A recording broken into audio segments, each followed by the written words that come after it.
pacar kakak? Dia. Seru Bianca terbata-bata. Menatap tidak percaya pada Nea yang diakui Adrian sebagai pacar. Dilihat dari segi manapun, menurutnya Nea sangatlah tidak cocok bersanding dengan lelaki seperti Adrian. Cocoknya hanya sebagai pembantu. Dan hanya dirinya lah yang pantas menjadi pacar dan nyonya Adrian. Tidak mungkin. Desis Bianca. Apanya yang tidak mungkin? Kerit Adrian tak habis pikir. Ya, tidak mungkin wanita seperti dia menjadi pacar muka. Dia lebih cocok menjadi pembantu karena penampilannya yang mirip seperti gembel. Sarkas Bianca. Tantrum karena lelaki yang dicinta mempunyai pacar yang sangat jauh di bawahnya. Sialan aku dikatai gembel. Sendirinya berpenampilan berkelas tapi mulut kayak orang gila pinggir jalan. Geram Nea dalam hati. Ia tidak tinggal diam dihina seperti itu oleh Bianca. Memang apa salahnya memakai celana jeans dan kaos oblong? Kau, mulutmu itu perlu dihajar ya. Geram Nea hendak meringsak maju. Krek. Tetapi Adrian segera menghalangi. Ia menggendang lebih erat tangan Kanaya, lalu mengajaknya segera pergi dari sana. Sudah sayang sudah. Abaikan dia. Nanti akan kuurus. Ayo aku antarkan pulang. Nenekmu pasti khawatir karena hari sudah mulai gelap. Ucap Adrian memaksa Nea untuk mengikutinya. Tubuh Nea pun tertarik dan ikut pergi kemana Adrian membawanya pergi. Kalian... Pekik Bianca yang ditinggalkan begitu saja. Ia ingin mengejar, tetapi tubuhnya lemas duluan mendengar Adrian memanggil sayang pada Nea tadi. Apa sih? Lepas! Nea menyentak kasar tangannya dan pegangan Adrian pun terlepas. Ngapain sih kamu halangin aku tadi? Aku tuh mau robek mulut wanita sombong. Dan aku yang sudah kurang ajar hina-hina aku tadi. Amuk Nea dengan wajahnya yang esiem kecut bercampur amarah. Neno lah pokoknya. Adrian menatap ngeri pada Nea. Ia tahu betul watak Nea yang barbar. Dan tahu juga watak Bianca yang keras kepala dan kekanakan. Makanya ia memisahkan keduanya tadi. Jangan sampai terjadi keributan. Iya maaf, tapi wanita tadi biar menjadi urusanku. Ujar Adrian berusaha menenangkan Nea. Memang siapa sih wanita tadi itu?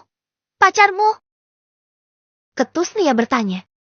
Bukan, sahut Rian singkat. Terus? Nea masih penasaran. Siapa gerangan yang sampai menghina-hina dirinya karena ia diperkenalkan sebagai pacar Adrian? Adrian bingung menjelaskan siapa Bianca. Kalau teman lebih dari sekedar teman sih. Adik juga bukan. Hadeuh. Dia. Anak sahabat baik mamaku. Jelas Rian. Ya Bianca memang anak sahabat baik budaya enak kan? Terus kenapa kau akui pacar segala? Suat Nea memprotes tindakan Adrian tadi. Adrian pun nyengir. Ia menggaruk tengkuknya yang mendadak gatal seperti terkena ulat bulu. Hilang sudah wibawanya di hadapan Kanaya. Itu, maaf. Aku melakukan itu agar dia gak ngejar-ngejar aku terus. Kalau tahu aku sudah punya kekasih kan, dia pasti akan mundur. Terang Rian jujur. Sudah jengah Adrian dengan Bianca yang terus mengejar-ngejar dirinya. Padahal sudah ia jelaskan berulang kali kalau ia hanya menganggap Bianca sebatas adik. Dari awal perasaan Adrian hanya tertuju pada satu orang, dan orang itu adalah... Cih, gara-gara kebohonganmu aku yang jadi korban. Decih Nea kesal. Kebohongan apa? Tanya Adrian belagak seperti orang bodoh. Yaitu, kau yang berpura-pura jadi pacarku. Kenapa kita tidak pacaran saja? Kau sudah janda kan? Tanya Adrian tiba-tiba. Ayo kita pacaran ya. Sampai saat ini aku masih belum bisa melupakanmu. Adrian mulai serius, menatap Nea dengan tatapan dalamnya yang memabukkan. Nea tercengang. Dia membeku dengan ajakan dokter Adrian yang tiba-tiba. Adrian sendiri tak bisa membohongi dirinya terlalu lama lagi. Setelah pertemuannya yang tidak sengaja dengan Nea tempo lalu di restoran, bayangan Nea malah semakin terus menghampiri. Padahal sudah susah payah Adrian melupakan Kanaya. Tetapi bagaimana mau lupa kalau orangnya muncul lagi dan lagi. Mana datang dengan membawa status janda lagi. Kesempatan bukan sih? Apakah lagu Kutunggu Jandamu berlaku untuk Adrian? Wenia tidak dapat jandanya pun Jetty. Tak dapat dipungkiri lagi. Adrian masihlah menyimpan rasa untuk Nea. Jetty tidak salahkan kalau Adrian berjuang lagi. Dan Adrian pastikan, kali ini ia tidak akan gagal dan kalah lagi. Gila. Dasar dokter gila. Cepat antarkan aku pulang. Pekik Nea dengan wajah memerah. Malu. Sumpah. Apa sih yang dilakukan dokter itu? Baru juga sehari bertemu sudah lancang saja nembak dia. Tak habis pikir Nea. Ada gadis cantik seksi dan mungkin masih P3R. WN, kenapa malah milih dia? Nea. Seru Adrian. Nea yang malu bercampur marah itu pun langsung melengos dan masuk terlebih dahulu ke dalam mobil Adrian. Kali ini, Nea duduk di kursi penumpang. Tak akan ia pedulikan andai nanti Adrian memprotesnya. Adrian meraup wajahnya dengan kasar. Bingung kenapa Nea sepertinya marah. Bukankah wanita kalau ditembak harusnya malu-malu kucing ya? Kenapa ini malah marah dan mengatainya gila? Adrian pun menyusul Nea dan masuk ke dalam mobil. Nei, pindah depan. Titah Adrian. Gak mau. Tolak Nea mentah-mentah. Adrian mendengus. Aku bukan supirmu Nea. Cetus Adrian. Tahu gelap. Ayo cepat jalan. Sahut Nea tanpa menoleh pada Adrian. Nea terus memalingkan wajahnya ke arah jendela. Lebih suka memandang mobil-mobil yang berjejer daripada wajah Adrian yang sangat tampan itu. Adrian menghela nafas, kemudian mulai menyalakan mobil dan majukannya. Nei, yang aku katakan tadi serius, aku masih mencintaimu, ayo kita pacaran. Ajak Adrian lagi sembari melirik Nea dari kaca spion tengah. Nea melirik depan dan pandangan keduanya pun bertemu untuk beberapa saat. Dasar dokter gila. Jadi kau belum move on? Aku ini janda, bukan gadis lagi. Dokter gila mana yang mau sama janda kayak aku? Ketus Nea. Terserah kamu mau ngatain aku gila Nea. Tapi yang jelas aku tidak bohong. Aku masih cinta sama kamu. Dan tidak peduli dengan statusmu yang menjadi janda. Terang Adrian terdengar konyol di telinga Nea. Baru juga bertemu lagi. Kenapa Adrian sudah langsung satset saja? Nea merasa sesak dan sulit bernafas. Nea melengos, tidak menjawab apapun lagi. Jangan tolak aku lagi Nea. Tekan Adrian mengandung luka di dalam ucapannya itu. Nea jadi salah tingkah sendiri. Aku belum siap. Ujar Nea. Baiklah. Aku akan menunggumu sampai kamu siap. Tapi, izinkan aku untuk terus mendekat. Kata Adrian menanggapi. Ia mengerti. Pasti masih ada luka yang membekas atas perceraian yang dialami Nea. Setelah itu tidak ada lagi obrolan. Keduanya diam sampai mobil yang dikemudikan Adrian tiba di halaman rumah besar Tuan Guntur. Kamu tahu rumah kakekku?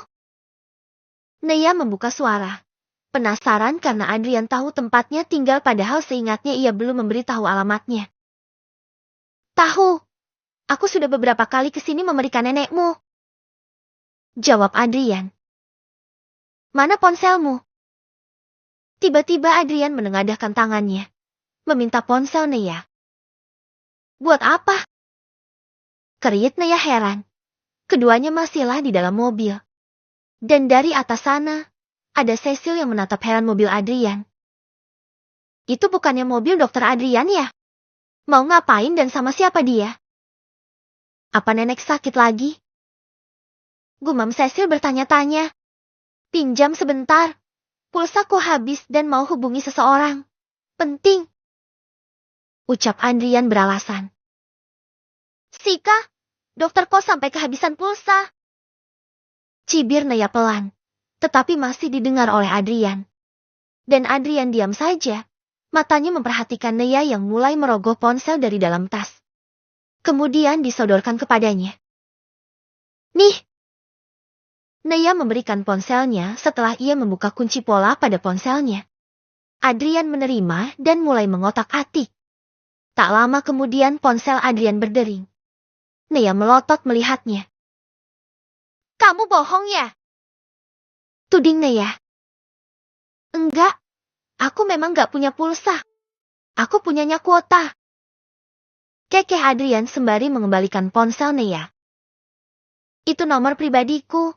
Sudah aku save. Kalau butuh apa-apa silahkan hubungi aku. Kalau tidak sedang sibuk, aku pasti akan siap menemanimu kemana saja. Terang Dokter Adrian dengan wajah tengilnya. Semakin kesini Adrian mulai berubah sikap. Dari yang datar lempeng dan dingin. Kini Jetty bersikap santai dan juga konyol. Bibirnya pun full senyum. Tidak seperti Adrian yang kebanyakan orang kenal. Mata Naya langsung melotot horor saat membaca nama yang disimpan Adrian. Pacarku. Itulah nomor Adrian yang tersimpan di memori ponselnya. Hendak protes dan mengomel. Tetapi pintu kaca mobil terdengar diketuk dari luar. Adrian memutuskan pandangannya pada Naya, kemudian memilih turun dari mobil. Dokter Adrian. Sapa Cecil dengan senyum manisnya. Adrian mengangguk kecil sebagai balasan sapaan Cecil. Kemudian Adrian membuka pintu penumpang dan mengeluarkan beberapa belanjaan Naya. Setelahnya Naya pun juga keluar. Senyum Cecil langsung luntur seketika saat melihat Naya turun dari mobil sang dokter. Kak kamu? Cecil shock dan menunjuk wajah Naya. Kamu? Kenapa bisa turun dari mobil dokter Adrian? Tanya Cecil. Menatap tak percaya pada Naya yang bisa turun dari mobil sang dokter incarannya itu. Lebih tepatnya salah satu lelaki incaran Cecil. Kenyataannya, banyak lelaki mapan dan kaya yang Cecil incar, dan Adrian adalah salah satunya. Kenapa gak bisa? Cuma Adrian ini. Sahut Naya sembari memutar bola matanya malas. Memang kenapa sih dengan dia yang turun dari mobil Adrian? Lebay banget ekspresi Cecil. Hei, jangan sepilin dokter Adrian. Dia itu dokter hebat. Dan kamu kenapa bisa sama dia? Kamu menggoda dia ya? Tuduh Cecil yang bukan-bukan. Sembarangan kalau ngomong. Naya mulai sewak. Nei, masuklah. Ini belanjaan kamu. Melihat keadaan yang mulai tidak kondusif, Adrian segera menyuruh Naya masuk ke dalam rumah.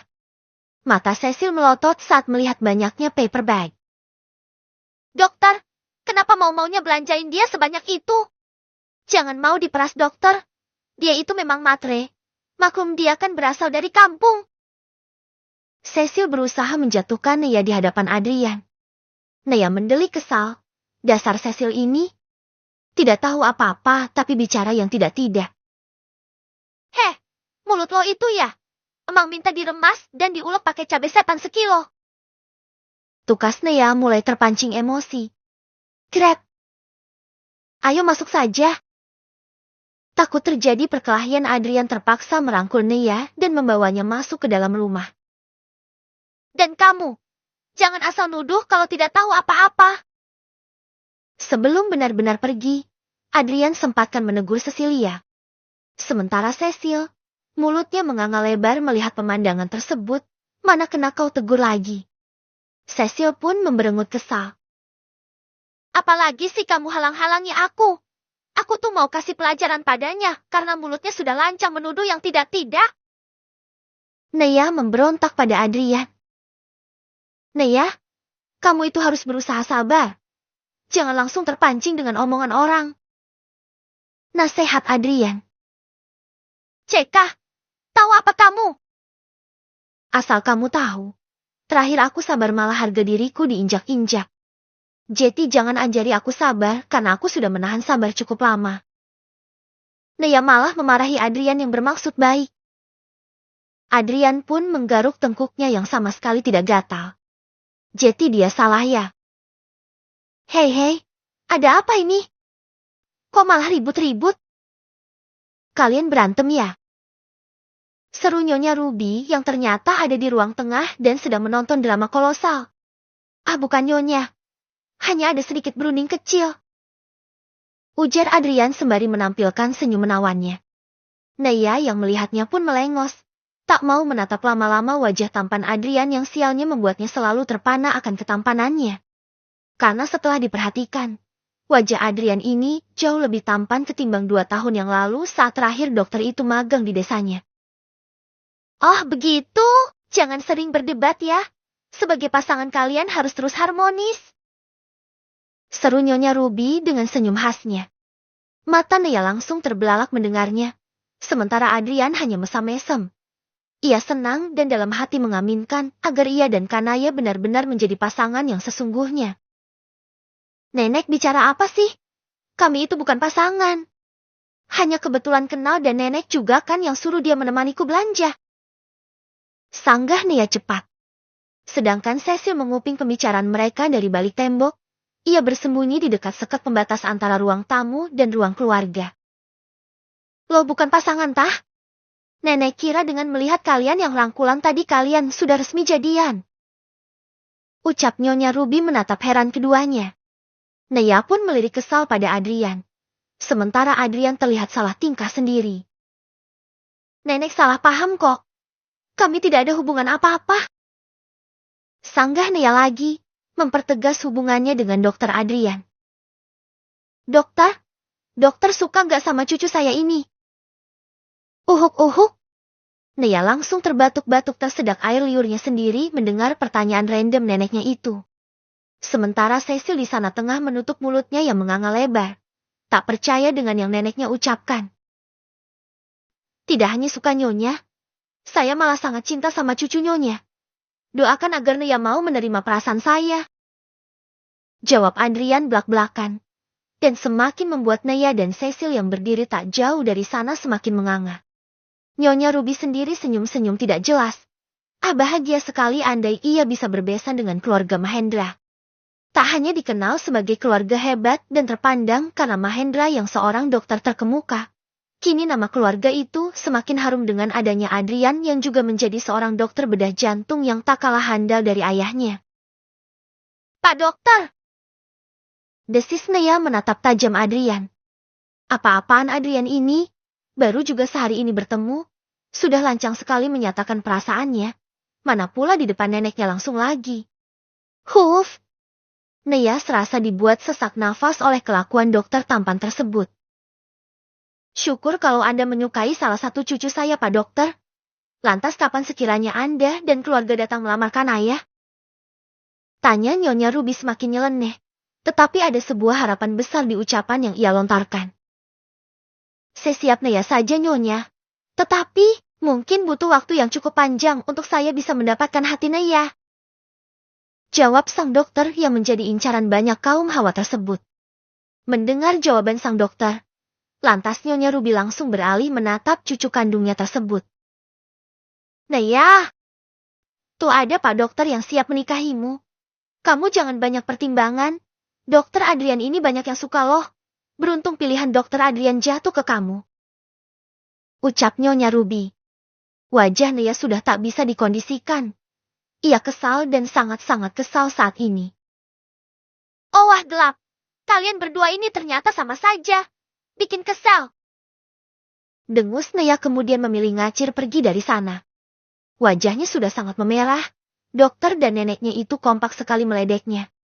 Nyonya Ruby terkekeh kecil dengan tingkah malu-malu cucunya tersebut. Nah Adrian, tolong dimaklumi. Naya pernah gagal jadi mungkin ada trauma yang dialami. Seru Nyonya Ruby. Saya mengerti Nyonya, sahut Adrian. Tapi Nak Adrian, apakah yang Nak Adrian katakan itu serius? Anda menyukai cucu saya itu? Tanya Nyonya Ruby lagi memastikan. Cecil masih setia menguping di balik tembok. Saya serius Nyonya. Bahkan saya menyukai Naya itu sebelum ia menikah. Tetapi saat itu, pilihan Naya jatuh pada lelaki lain. Jawab Adrian dengan sorot mata yang terluka. Nyonya Ruby terkesiap. Astaga! Jadi Naya menolakmu dan lebih memilih mantan suaminya yang pelit dan tukang selingkuh? Seru Nyonya Ruby tak percaya. Jadi, Naya itu janda. Astaga, pantas saja. Dokter Adrian mau dengannya. Pasti ia mengiming-imingi Dokter Adrian dengan goyangannya. Batin Cecil yang baru mengetahui fakta bahwa Nea pernah menikah dan telah gagal dengan pernikahannya tersebut. Saya permisi Nyonya. Adrian meringis kecil. Entah mengapa ia malu sendiri pernah ditolak Nea. Ia merasa seperti lelaki pecundang karena telah dikalahkan oleh lelaki seperti Adi. Nyonya Ruby mengangguk kecil, dan Cecil pun langsung bersembunyi di balik guci besar saat Dokter Adrian melewatinya. Dasar janda gatal. Beraninya dia menggoda lelaki incaranku. Ini tidak bisa dibiarkan. Janda itu harus diberi peringatan. Geram Cecil kemudian berjalan cepat menuju lantai atas. Loh Cecil, dari mana kamu? Tanya Nyonya Ruby yang masih ada di ruang tengah, menatap heran pada Cecil yang terlihat berjalan dengan tergesa. Dari depan nenek. Sahut Cecil singkat. Kemudian berlari kecil menaiki anak tangga. Braak. Dengan kasar Cecil membuka pintu kamar Nea sampai membuat simpunya kamar terjingkat kaget. Setan kurang sajen loh. Seru Nea latah, terkejut dengan aksi Cecilia. Ngapain lo buka kamar gue? Mana kasar lagi? Kalau rusak mau benerin lo. Suat Nea setelah tahu Cecil lah pelakunya. Cecil menatap Nea dengan nyalang. Nafasnya naik turun tidak beraturan. Nea menaikkan sebelah alisnya melihat ekspresi Cecil. Kenapa lagi itu bocah? Kesambet ya? Batin Nea bertanya-tanya. Aneh saja menurutnya. Tidak ada angin tidak ada hujan dengan beraninya Cecil membuka kamarnya dengan kasar lalu memelototinya pula. Gue baru tahu. Ternyata lo itu janda ya? Seru Cecil mulai angkat bicara. Tatapannya jelas sekali tengah mencemooh Nea dengan statusnya itu. Kalau iya memang kenapa? Masalah buat lo. Sahut Nea membenarkan. Nea dengan santainya bersedekap dada dan mengangkat dagunya pada Cecil. Cih, sombong sekali kau. Ternyata hanya seorang janda gatal ya.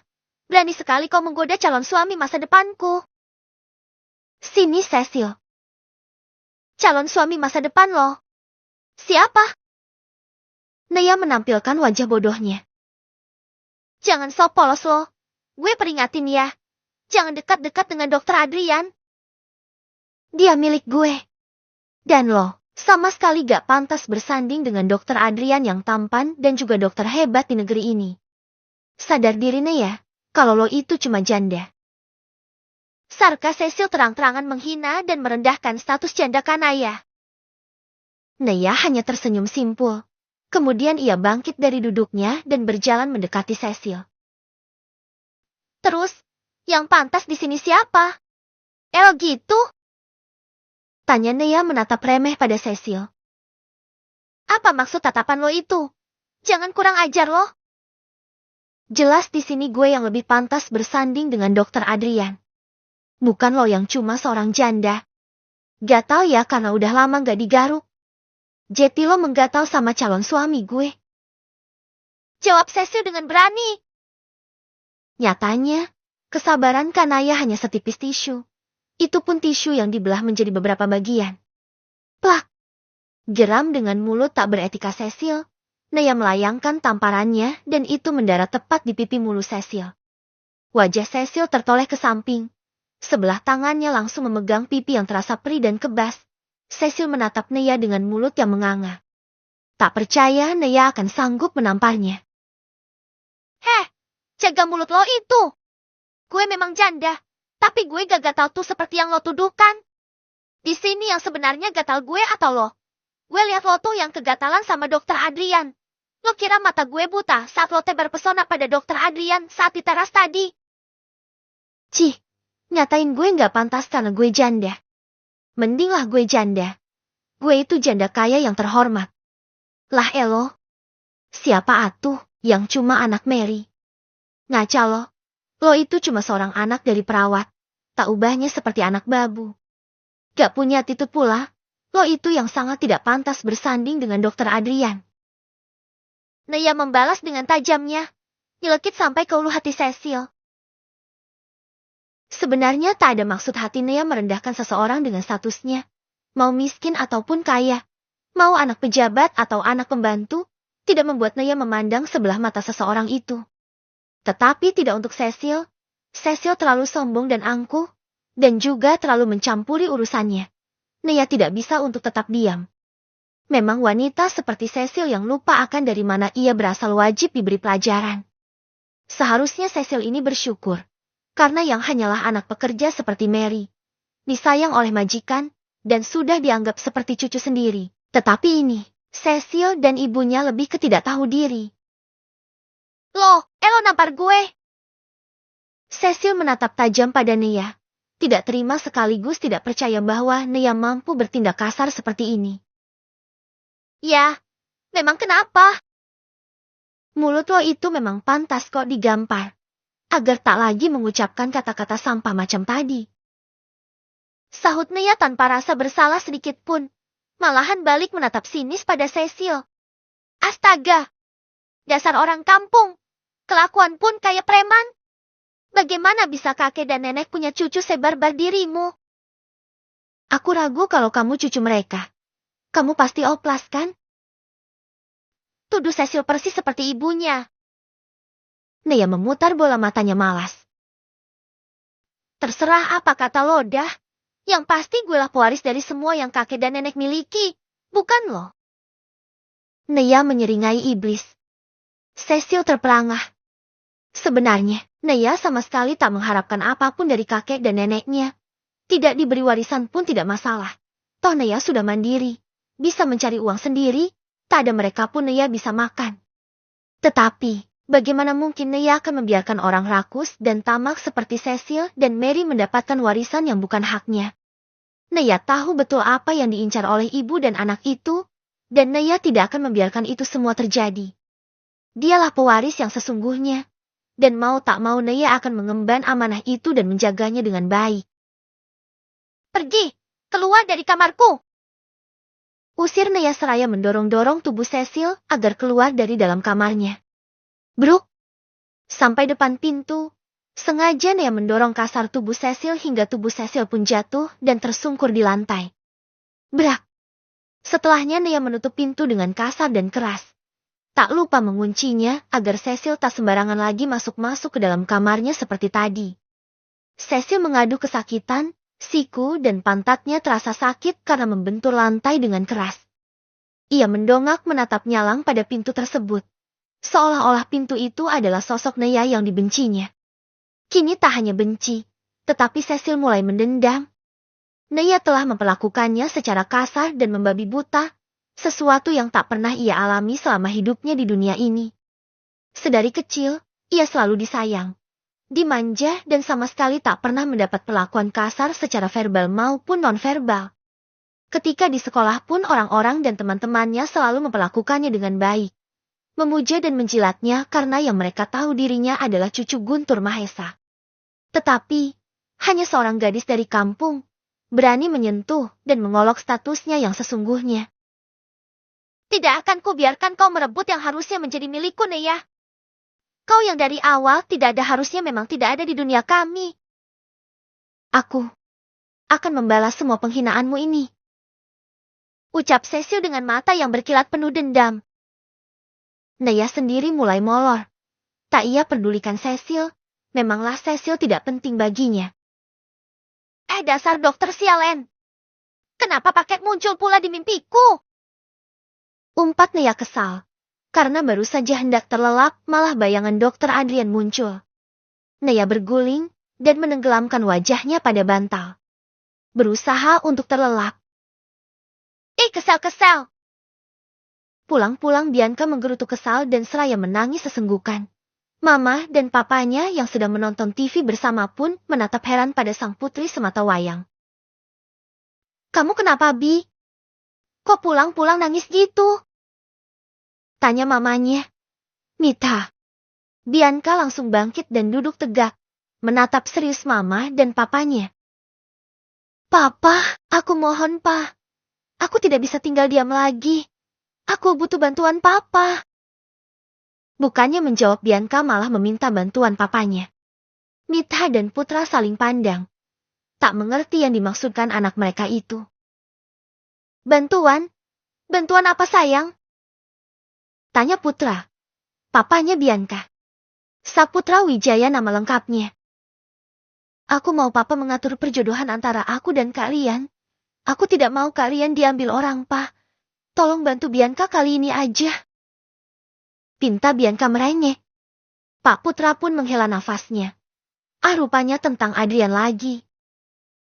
Bianca, papa sudah pernah coba membahas perjodohan antara kamu dan Adrian dengan Om Hendra. Dan jawaban Om Hendra, dia tidak akan ikut campur masalah pasangan anaknya itu. Andai kamu adalah jodoh yang dipilih Adrian, Om Hendra pun akan ikut senang. Ujar Putra memberi pengertian pada anaknya. Di keluarga tersebut, hanyalah Saputra yang waras. Tidak seperti Mitha dan Bianca yang apa-apa harus terlaksana. Papa tolong usahakan lagi, Pa. Bianca sangat mencintai kalian. Tapi hari ini kalian malah... Hiks. Kenalin pacarnya ke Bian. Bianca sakit, Papa. Hati Bianca sakit sekali. Mana pacar ke Adrian jelek dan kampungan lagi. Kalau lebih dari Bianca mah mending. Lah ini, gadis udik yang entah dari mana asal-usulnya. Bianca terus merengek, sambil termehek-mehek tentunya. Dan sebagai seorang ayah, mana bisa Putra melihat putri semata wayangnya menangis seperti itu. Jeti, Adrian benar sudah punya pacar, Bi. Kamu sudah ketemu? Di mana? Minta menanyakan hal lain. Hari ini mah, di mall. Aku gak sengaja mergoki kalian yang sedang jalan sama cewek. Dan apa mama dan papa tahu? Gadisnya jelek kucel dan dekil. Jauh sekali dengan Bianca mah. Papa, tolong usaha lagi untuk membujuk Om Hendra agar mau menjodohkan kalian denganku. Rengek Bianca lagi. Hah, Putra menghela nafasnya lagi. Baiklah, akan papa usahakan lagi, tapi jangan terlalu berharap lebih Bianca. Ujar Saputra pada akhirnya. Pa, berusahalah yang keras. Buat mereka mau menjodohkan anak kita. Kita akan semakin berjaya kalau keluarga kita dan keluarga mereka bersatu. Ibu Mitha mendesak sang suami. Lah, mama gimana sih? Diana kan temen mama. Mamalah yang bujuk. Ceka, papa pikir mama gak usaha apa? Hampir setiap kali bertemu aku tuh selalu membujuk-bujuk si Diana itu. Dan Diana pun juga setuju aja kok kalau anak kita dijodohkan. Tapi sayangnya si Hendra yang kurang tegas sama anaknya. Masa nurut aja sama anaknya itu? Pokoknya papa harus membuat Hendra setuju menjodohkan anaknya dengan anak kita. Kalau perlu papa ancamlah untuk menarik saham papa di rumah sakit mereka itu. Intinya ada di Hendra, Pa. Kalau Hendra sudah setuju, pasti Adrian tidak akan bisa melawan lagi. Kata Mitha mulai mengutarakan akal liciknya. Ma, kalau menggunakan cara seperti itu, akan membuat persahabatan kita hancur loh, dan kurasa Hendra tidak mudah untuk diintimidasi. Peringat sang suami. Sejauh ini yang bersahabat adalah istrinya dengan istri Hendra, yakni Diana. Akan tetapi seringnya menemani istrinya berkumpul dengan Diana. Putra pun semakin dekat dengan Mahendra dan kini sudah menjadi teman akrab. Justru karena kita bersahabat, Papa. Dengan menyatukan anak-anak kita akan membuat persahabatan kita dengan mereka semakin erat. Pokoknya Mama gak mau tahu. Lakukan apapun untuk membuat Hendra setuju menjodohkan anak-anak kita. Titik. Bianca mengangguk membenarkan. Persahabatan para orang tua akan semakin erat andai dia dan Adrian bersatu dalam pernikahan. Esoknya, seperti permintaan anak dan istrinya, siang ini Saputra pun bertandang ke rumah sakit milik Mahendra. Selamat datang. Tumben kesini tidak memberi kabar dahulu. Sambut Mahendra ramah. Ia memeluk sebentar teman baiknya itu. Putra juga membalas. Salah ya kalau ingin melihat temannya sendiri. Aku cuma ingin melihat bagaimana suksesnya kamu sekarang. Ujar Putra berbahasa basi sebentar. Haha, tidak salah kok. Kamu boleh kapanpun kesini. Kamu juga salah satu pemegang saham di sini, jadi memang sudah semestinya kamu sering kesini Putra. Bukan asistenmu terus. Ujar Pak Hendra. Kau kan tahu sendiri Hen. Mana bisa aku meninggalkan perusahaan begitu saja. Pekerjaanku akan menumpuk kalau terus aku tinggal main. Hahaha. Benar-benar. Semakin tua bukannya semakin enjoy, kita malah disibukkan dengan tumpukan berkas. Seru Pak Hendra berkelakar. Kau masih beruntung, Hen. Kau punya anak yang berprofesi sama denganmu. Lah sedangkan aku, anakku yang kuharapkan menggantikan aku malah memilih jadi dokter. Keluh Pak Putra. Sebenarnya sama saja Putra. Adrian sendiri pun belum mau memegang rumah sakit ini. Anak itu malah lebih memilih bekerja di rumah sakit orang lain. Pak Hendra juga ikut mengeluh. Tapi masih ada Reza kan? Anak adikmu itu. Dia bisa menggantikanmu mengurus perusahaan keluargamu. Dan sepertinya Reza mempunyai potensi menjadi pemimpin. Imbuh Pak Hendra. Ya terpaksalah bakal kuserahkan jabatanku kelak untuk Reza, Hen. Mau bagaimana lagi? Bianca sama sekali tidak punya skill di bidang perkantoran. Sahut Putra. Ya, Saputra dua bersaudara. Ia mempunyai seorang adik perempuan bernama Savitri Wijaya. Dan sebenarnya perusahaan yang dikelola Saputra itu milik berdua dengan adiknya itu. Karena perusahaan tersebut milik orang tua mereka. Tetapi sejauh ini, Savitri menyerahkan segalanya untuk dikelola abangnya itu. Dan kini, Reza anak Fitrilah yang digadang-gadang akan meneruskan usaha keluarga Wijaya itu. Mitha sendiri tidak mempermasalahkan. Yang penting hasil dari perusahaan dibagi rata. Ya tidak apa-apa. Reza kan anak saudarimu. Yang berarti anakmu juga. Ucap Pak Hendra. Ehem. Saputra berdehem. Hen. Sebenarnya ada yang ingin kubicarakan denganmu. Ucap Pak Putra. Apa? Bicaralah. Bukankah sedari tadi kita juga sedang bicara? Jadi begini, bagaimana kalau kita mengatur perjodohan untuk anak-anak kita? Persahabatan kita akan terjalin semakin erat jika anak-anak kita menikah. Ujar Pak Putra. Pak Hendra menatap lekat pada manik temannya itu. Haf. Kemudian Pak Hendra menghela nafasnya pelan. Bukankah sudah pernah kita membicarakan hal ini, Put? Seperti yang kukatakan dulu, aku tidak akan mengekang anakku. Harapanku si Adrian menikah dengan Bianca. Tapi mau bagaimana lagi? Adrian hanya menganggap Bianca sebagai adiknya. Aku pun tak bisa memaksa, karena sangat tidak baik jika tidak ada cinta di pernikahan tersebut. Anakmu tersakiti dan begitu pun juga anakku. Adrian. Kembali Pak Putra memberi penjelasan kepada temannya itu. Tapi Hen, bukankah cinta hadir karena terbiasa? Aku yakin kalau Adrian akan bisa mencintai Bianca seiringnya mereka tinggal bersama. Pak Putra masih berusaha membujuk. Tidak menjamin Putra, dan bukankah selama ini mereka itu sudah tumbuh kembang bersama? Mereka bahkan satu sekolah dan satu kampus. Adrian selalu menjaga Bianca. Harusnya kalau memang cinta, sudah dari dulu Adrian cinta sama Bianca. Sejujurnya, Diana pun sudah membujuk anaknya itu berulang kali, agar mau menikah dengan Bianca. Tapi Adrian selalu menegaskan kalau Bianca itu adiknya, dan tak mungkin Adrian menikahi adiknya sendiri. Jelas Hendra lagi. Saputra menghela nafas. Hen, ayolah tolong kamu sedikit tegas pada Adrian. Bianca putriku, sudah dari dulu mencintai Adrian. Toh mereka ini bukan saudara kandung. Mereka bisa menikah Hendra. Tolonglah, kasihan putriku. Dia sangat kesakitan menunggui Adrian. Aku yakin dengan mereka menikah nantinya, lambat lain Adrian pasti bisa membuka hatinya untuk Bianca. Hanya saja harus ada sedikit paksaan untuk Adrian. Ujar Pak Putra mulai memaksa. Maaf Putra, aku tidak bisa. Masalah teman hidup Adrian, aku serahkan sepenuhnya untuk Adrian. Karena yang menjalani adalah Adrian.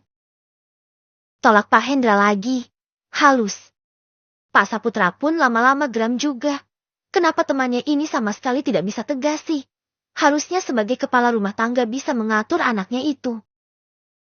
Hendra, apa perlu aku menarik sahamku dari rumah sakit ini? Desis Saputra. Mata Mahendra menyipit. Kau mengancamku, Put. Bukan inginku melakukan ini, Hendra. Tapi semua demi kebahagiaan putra-putri kita. Mari kita eratkan lagi tali persahabatan kita dengan pernikahan anak-anak kita. Aku yakin lambat laun Adrian akan bisa mencintai Bianca. Hanya butuh paksaan kecil dari kamu maka Adrian akan mau membuka hatinya. Pak Putra masih berusaha membujuk temannya itu untuk mau menjodohkan anak-anak mereka. Ia terpaksa melakukan sedikit ancaman untuk Hendra menyetujui keinginannya. Demi kebahagiaan anak-anak kita, atau cuma putrimu saja, Putra? Tuding Pak Hendra tepat sasaran. Matanya mulai menatap tajam. Tak suka ia dengan orang yang mencampur adukan masalah pribadi dengan pekerjaan. Hah? Saputra menghela nafasnya kasar. Baiklah.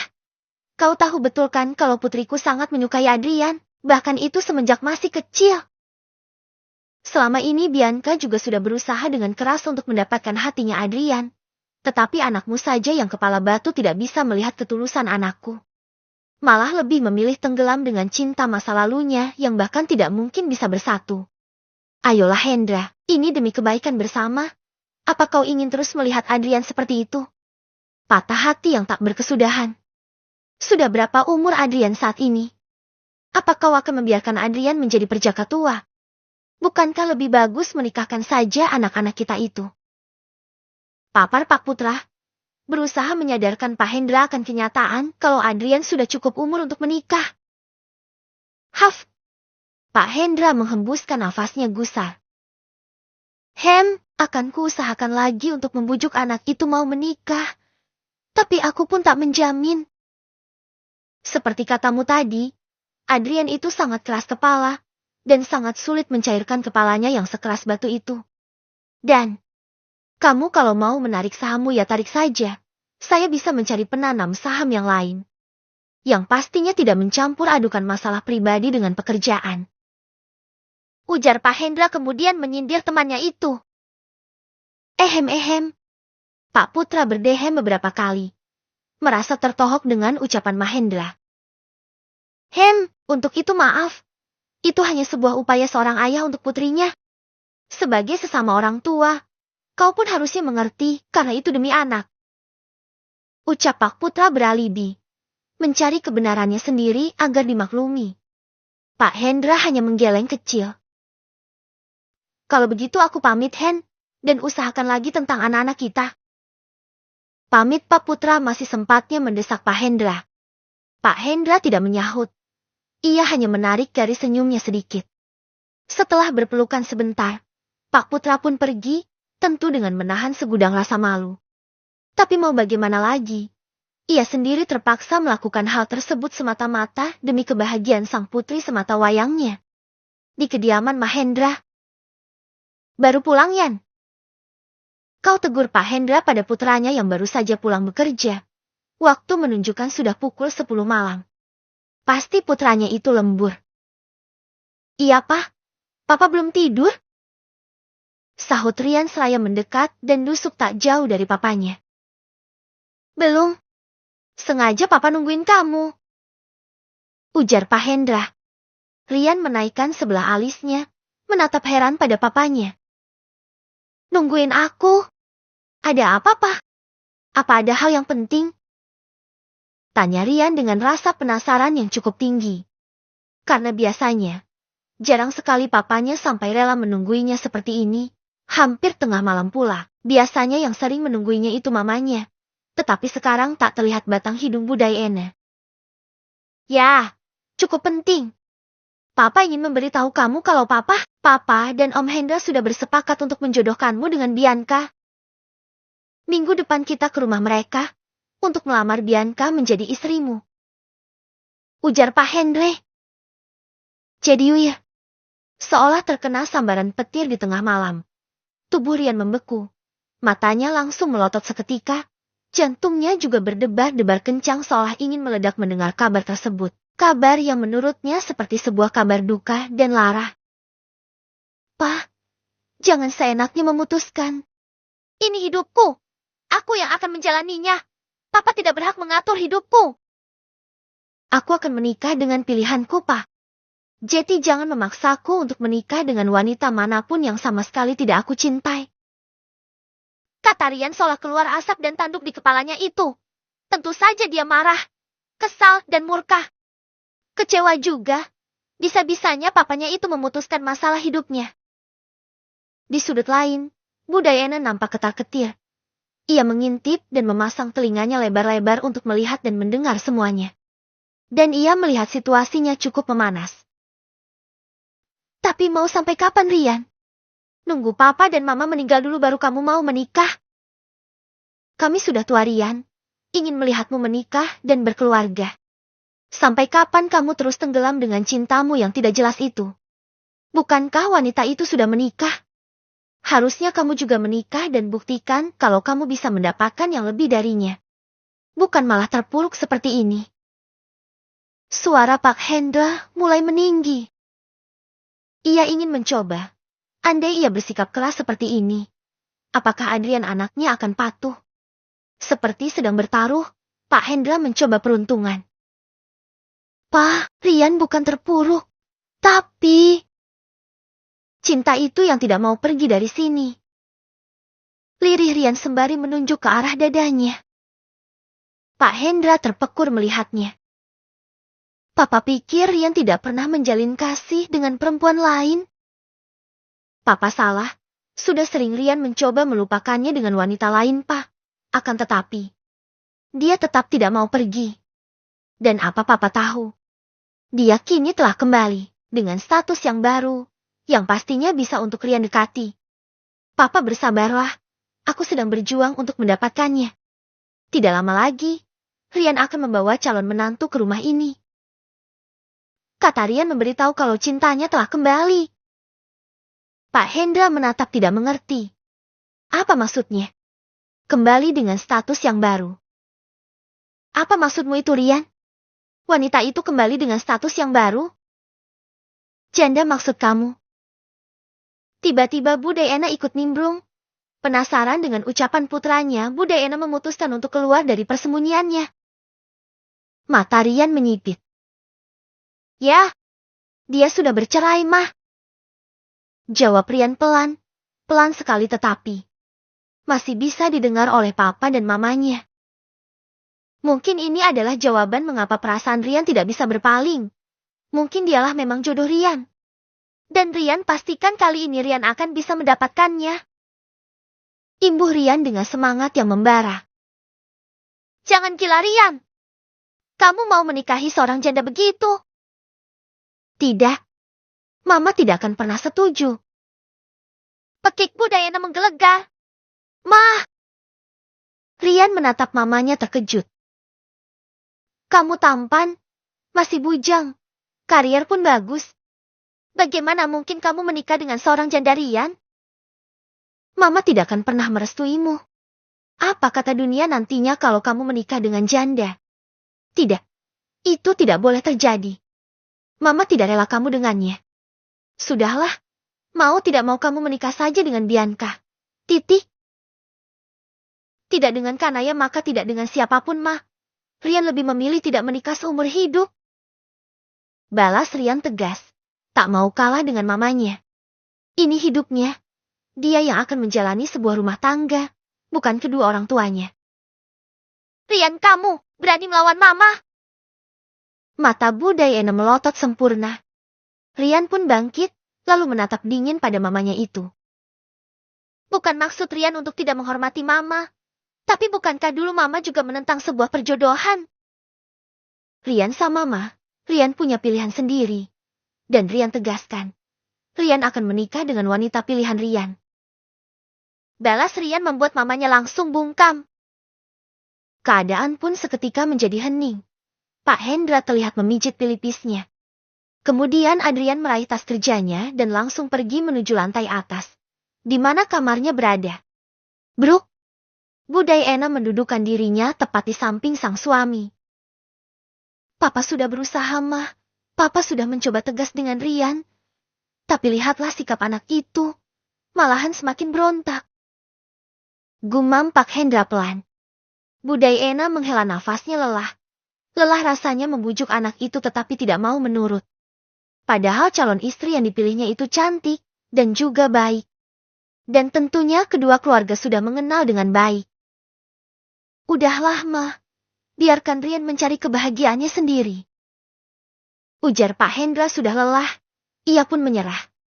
Yang tadi itu ia hanya pura-pura. Mana ada kesepakatan dengan Saputra. Seperti janjinya pada Saputra tadi siang. Tadi hanyalah sebuah usaha terakhirnya untuk menyatukan Adrian dan Bianca.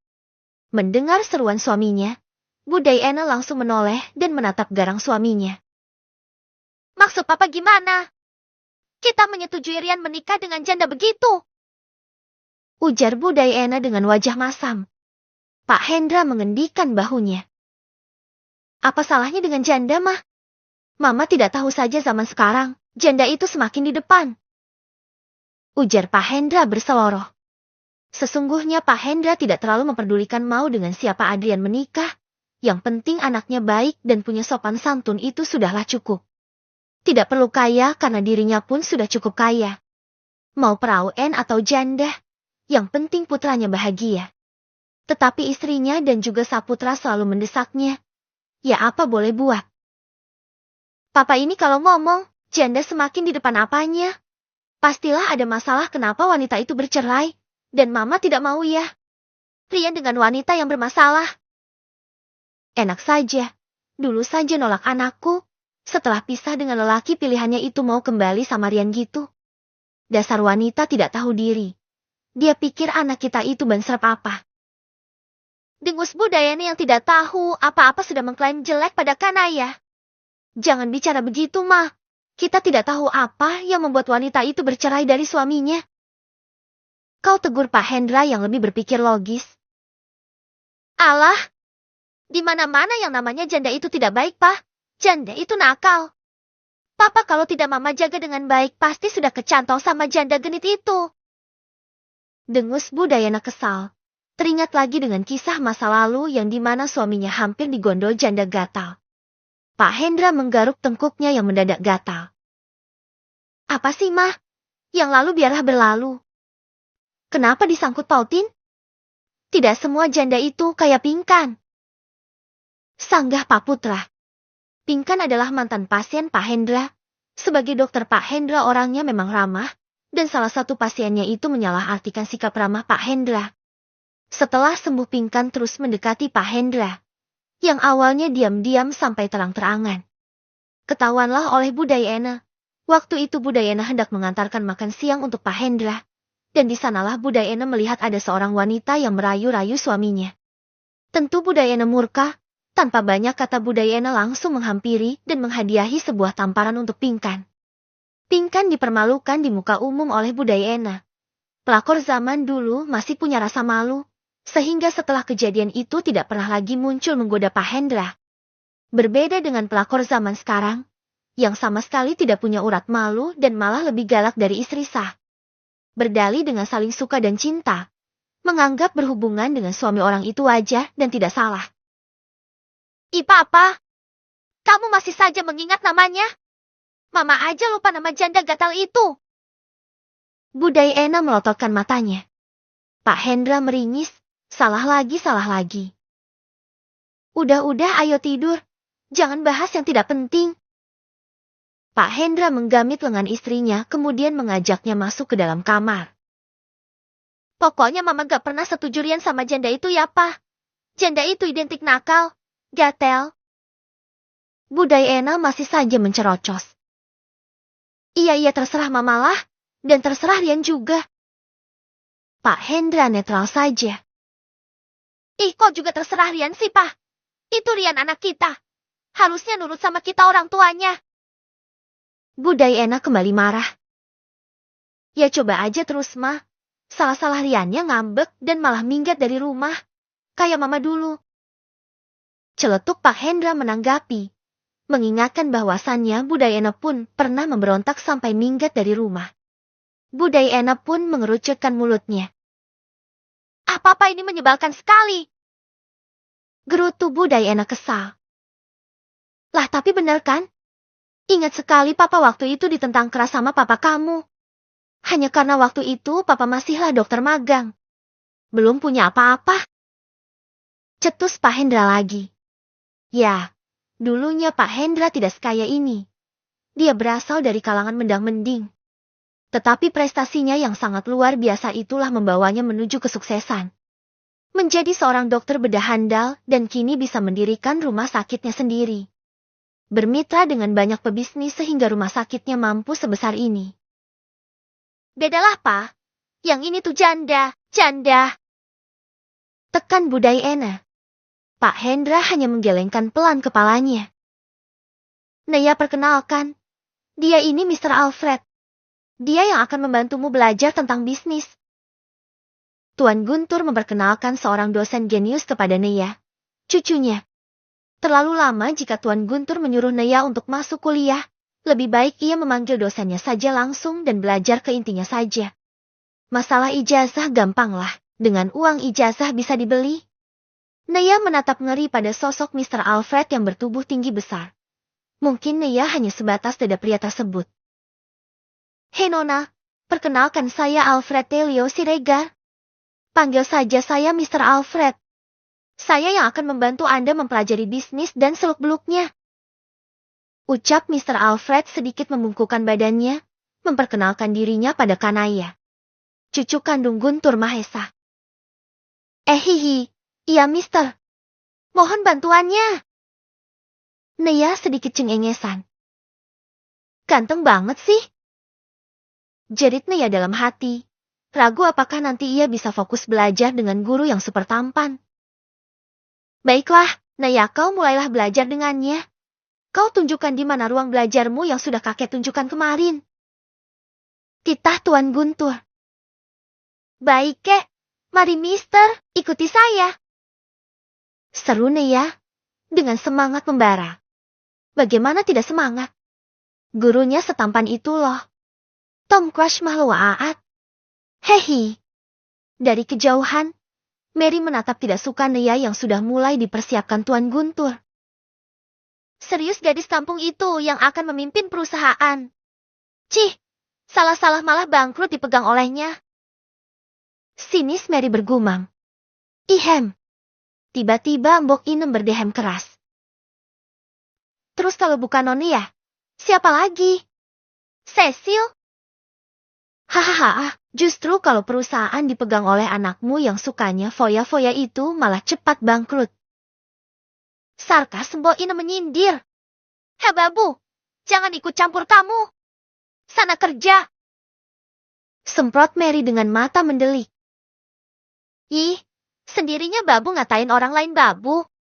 Ngaca dong Mbak Mary, siapa kamu di rumah ini? Kamu itu sama saja dengan saya. Sama-sama babu. Udah daripada kamu gerundel tidak jelas di sini. Mending cepat itu setrika baju-baju. Setelah kedatangan Naya, semakin berani Mbok Inem melawan Mary. Dulu ia cenderung diam saja, dan abai. Paling cuma menggerutu jika melihat tingkah Mary yang sok berkuasa di rumah itu. Itu pekerjaanmu. Kenapa malah nyuruh-nyuruh aku? Setrika sendiri sana. Tolak Mary mentah-mentah. Gak gitu dong Mbak Mary. Lupa dengan perintah nyonya. Kalau tidak sedang membantu nyonya kamu, disuruh bantu-bantu yang lain. Daripada terus menganggur dan makan gaji buta di sini, mending bantu kami menyetrika pakaian. Kalau aku tidak mau, kamu mau apa? Mengadu. Tantang Mary, menatap sinis pada Mbok Inem. Oh ya jelaslah, saya akan mengadukannya pada Nona ya. Sahut Mbok Inem sembari tersenyum. Cih, dasar tukang adu.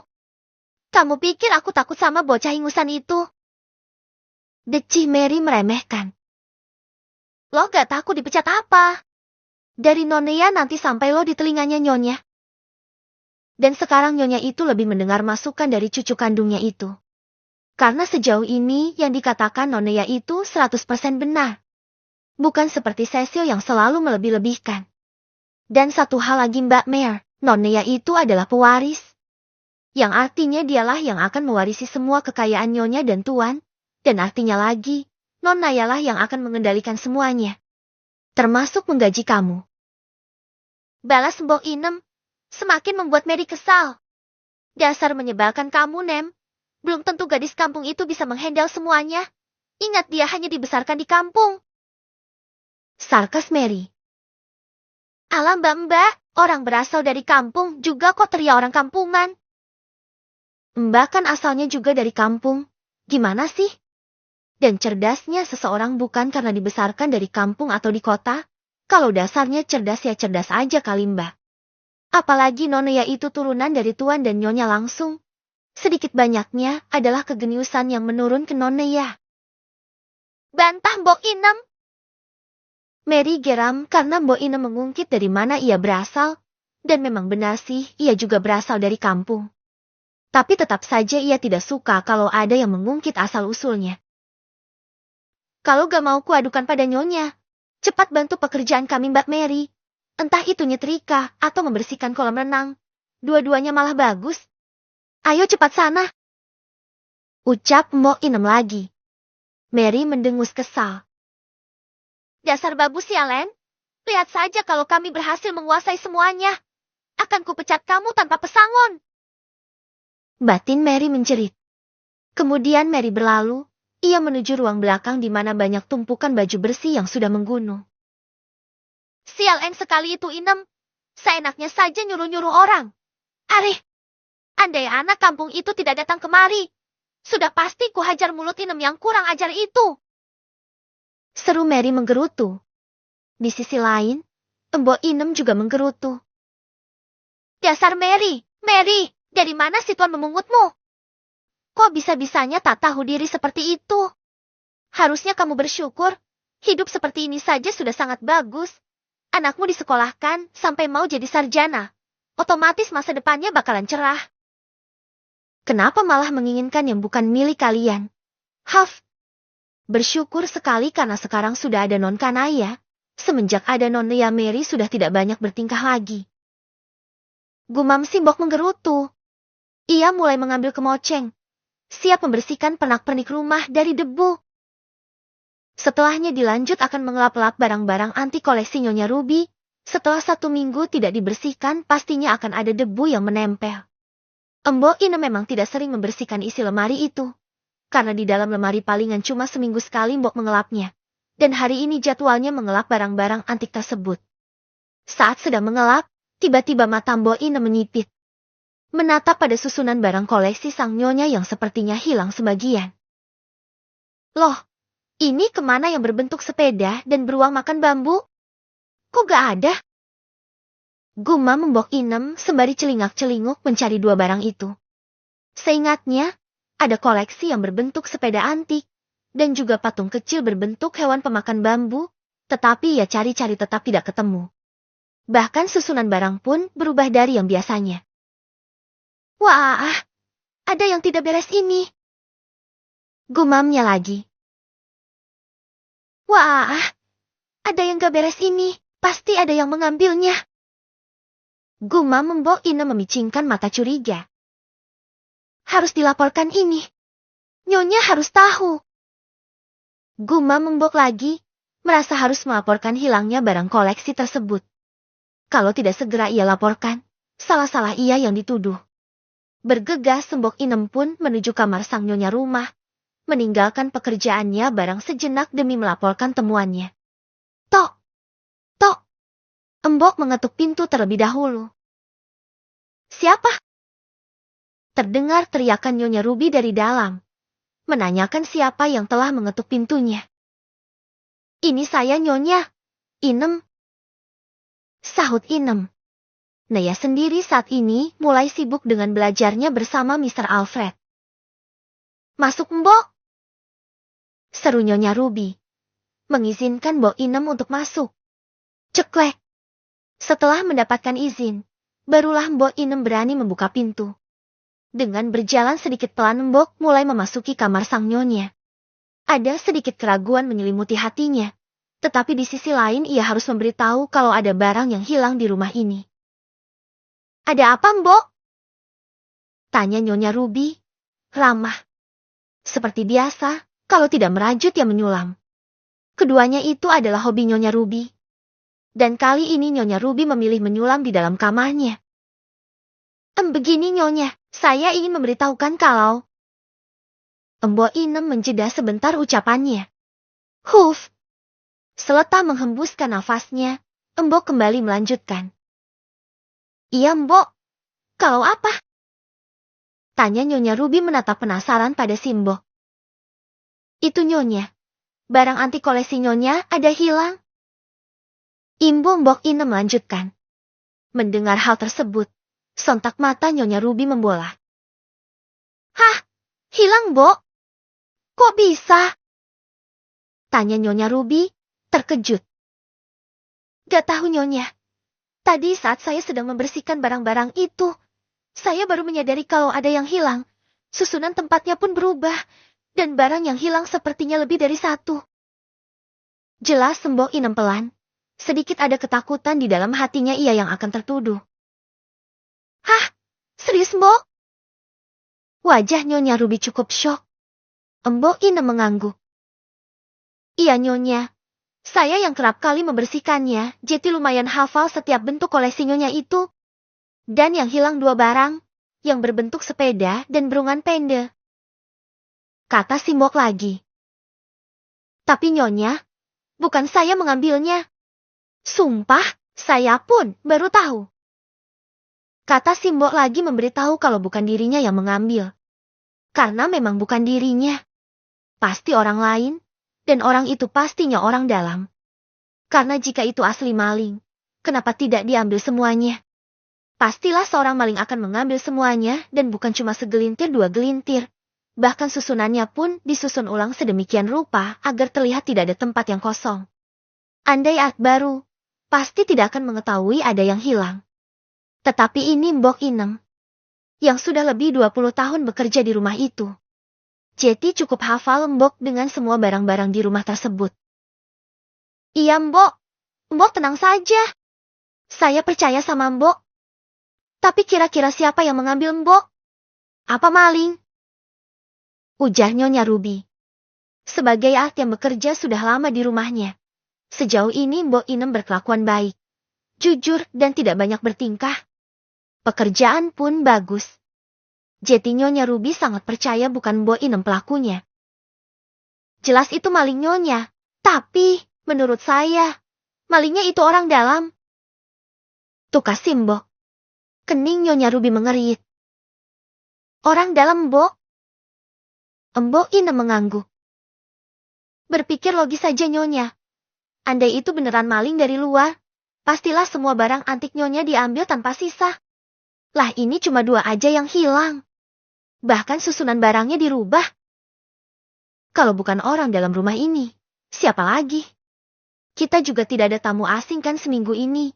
Hanya tuan dosen non-kanaya yang baru datang hari ini. Dan itu tidaklah mungkin. Ujar si Mbok. Nyonya mengangguk mengerti. Ayo Mbok, aku mau lihat barang koleksi di luar. Ajak Nyonya Ruby, ingin melihat secara langsung sisa barang koleksinya. Mbok Inem mengangguk. Kemudian berjalan mengekori kursi roda Nyonya Ruby. Dan kini, keduanya sedang berada di depan lemari besar. Lemari dengan pintu kaca. Isinya kesemuanya barang anti koleksi Nyonya Ruby, dan itu Nyonya Ruby beli saat dulu masih kerap jalan-jalan di luar negeri. Harganya pun cukup menguras kantong kala itu. Dan mungkin semakin kesini, pastilah harganya semakin mahal. Bener kamu Mbok. Sepeda dan pandaku gak ada. Apakah ada art yang mengambilnya Mbok? Ucap Nyonya Ruby pada Mbok Inem, yang malah curiga pada salah satu artnya. Ada 2 art lagi selain si Mbok. 2 bertugas membersihkan rumah plus mencuci, dan si Mbok kebagian memasak. Kurang tahu Nyonya, karena banyak orang yang tinggal di rumah ini. Jawab si Mbok, entah itu art atau malah. Mbok Inem menggeleng pelan kepalanya, saat terlintas 2 buah nama di kepalanya. Apa mungkin mereka? Batin Mbok Inem tidak berani mengutarakan kecurigaannya tersebut. Sesaat kemudian ia datang, dan juga ada Mr. Alfred di belakangnya. Karena baru perdana dalam pembelajaran, jadi sesi kali ini sebentar saja. Esok Mr. Alfred akan datang kembali dan mungkin sesi belajar mengajar akan lebih lama. Kok pada ngumpul di sini? Ada apa nenek? Mbok? Tanya Naya penasaran. Heran saja. Kenapa dua wanita berusia cukup senja itu pada bengong di depan lemari? Ini loh Non, ada pencuri di rumah ini. Sahut Simbok langsung memberitahu. Kemudian Mbok Inem sedikit melirik Mr. Alfred dan tas tangannya. Hanya sebuah tas yang mungkin hanya berisi laptop dan beberapa buku. Tidak mungkin tas seperti itu muat barang antik yang hilang. Pencuri? Pekik Naya kaget. Agak lebay ekspresi Naya kali ini. Habis, tak masuk di akal Naya. Bagaimana mungkin rumah sebesar ini dengan penjagaan yang ketat pula bisa kemasukan maling? Mr. Alfred hanya diam. Ia hendak pulang, jadilah ia berpamitan saja. Nyonya, Nona muda. Kalau begitu saya pamit dulu. Saya masih ada sesi mengajar di kampus. Pamit Mr. Alfred. Ya, Mr. Alfred masihlah aktif mengajar di perguruan tinggi. Khusus untuk Naya, Mr. Alfred mendatanginya langsung dan mengajarinya perihal bisnis. Oh, silakan Mister. Terima kasih dan mohon bantuan ke depannya untuk membimbing cucu saya ini. Ucap Nyonya Ruby sembari tersenyum kecil. Iya Mister, mohon bimbingannya ya, dan hati-hati di jalan. Imbu Naya sambil cengar-cengnya. Meleleh dia melihat orang bule yang setampan itu. Mr. Alfred pun mengangguk kecil. Kemudian mengayunkan kakinya meninggalkan rumah tersebut. Non suka ya sama bapak dosen tadi. Ledek Simbok, mendadak lupa dengan persoalan barang yang hilang tadi.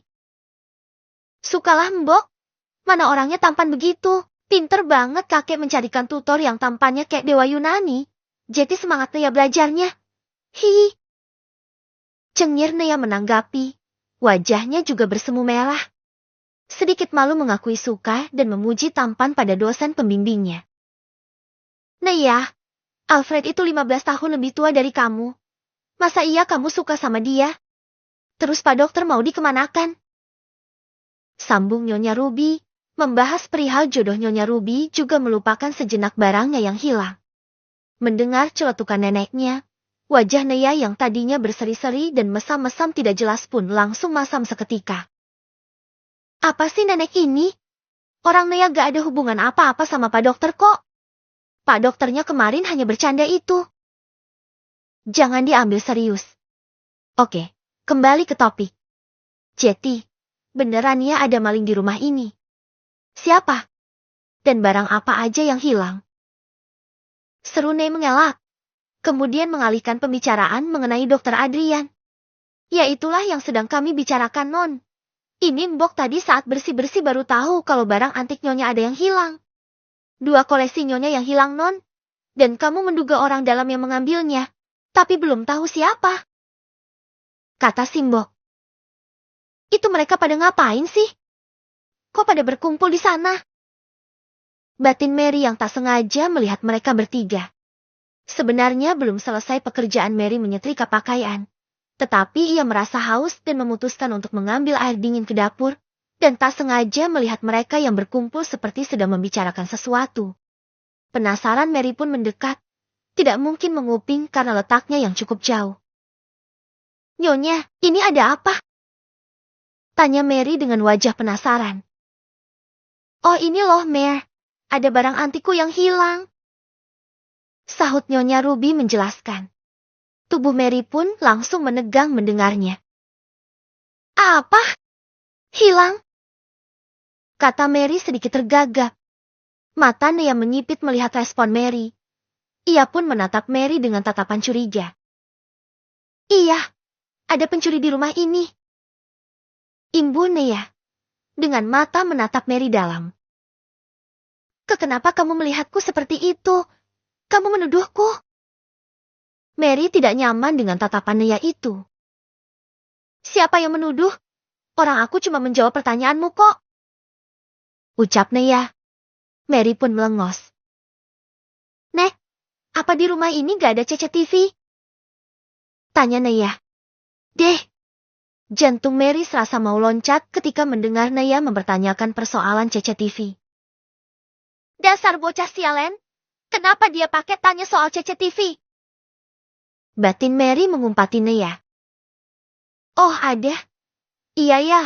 Kok lupa nenek kalau ada CCTV di rumah ini? Cuma ya itu. CCTV sudah sangat lama. Gak tahu masih berfungsi atau tidak. Jawab Nyonya Ruby. Ya udah, Nek. Ayo kita langsung cek aja. Siapa tahu masih berfungsi dengan baik dan kita bisa tahu siapa pelakunya. Kata Nea saat mengatakan pelakunya. Nea melirik pada Mary. Diam-diam Mary mengepalkan kedua tangannya. Ya udah, ayo kita sama-sama cek. Nyonya Ruby menyetujui. Simbok juga mengangguk setuju. Setelahnya mereka bertiga pun menuju ke ruang di mana pengendalian CCTV berada. Kurang ajar. Dasar anak pembawa sial. Bagaimana ini? Semoga saja CCTV-nya nggak berfungsi. Semoga CCTV itu mati. Gumam Mary ketar-ketir.